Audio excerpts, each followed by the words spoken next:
Hi சரண். சரண் இல்லைடா. Hey குமரா, hi சொல்லு. Hi. இங்கே பாருங்க, இவன் தான் குமரன், சரணோட தம்பி. இவன் குமரன் வந்து ஸ்கூல் முடிச்சுட்டு வந்திருக்கான். எத்தனாவது படிச்சுட்டு வந்திருக்கான்னு நீங்கள் கமெண்ட் பண்ணுங்கள் பார்க்கலாம். இவன் எத்தனாவது, எல்லோரும் எத்தனாவது படிக்கிறான்னு சொல்கிறான்னு பார்க்குறேன். ஏன்னா உங்களுக்கு சர்ப்ரைஸ் இருக்குது இதில். அதனால் இவன் எத்தனாவது படிச்சிருக்கான், எத்தனாவது எக்ஸாம் எழுதிட்டு வந்திருக்கான்னு நீங்கள் சொல்லணும். சரண், தம்பி பக்கத்தில் நின்று. இது யார்? என் அக்கா பையன் இவன் குமரன். யார் சரண் இது? யாரும் தெளிவாக சொல்லு. அண்ணாவா? தம்பின்னு வாயில் வர மாட்டேங்குது. அண்ணாவா?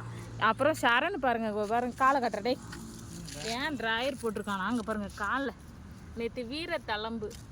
ஏன்னா இவனுங்கெல்லாம் கபடி விளையாடி இருக்காங்க. பாருங்க எப்படி அடிபட்டிருக்கு. ஒரு 1.5 வருஷமாக அடி எதுவும் படாமல் இருந்தது. எந்திர ஹாஸ்பிட்டல் போகலாமா? ஹாஸ்பிட்டலுன்னாலே பயந்து நடுங்கிறான்.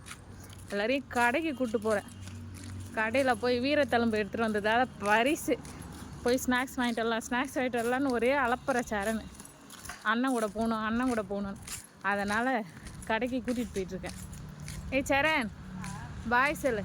மறக்காமல் குமரன் வந்து என்ன படிக்கிறான்னு எல்லாம் கமெண்ட் பண்ணுங்கள். எத்தனாவது எக்ஸாம் எழுதிட்டு வந்திருக்கான், எத்தனை பேர் கரெக்டாக சொல்கிறீங்கன்னு நான் பார்க்கணும் இன்றைக்கி.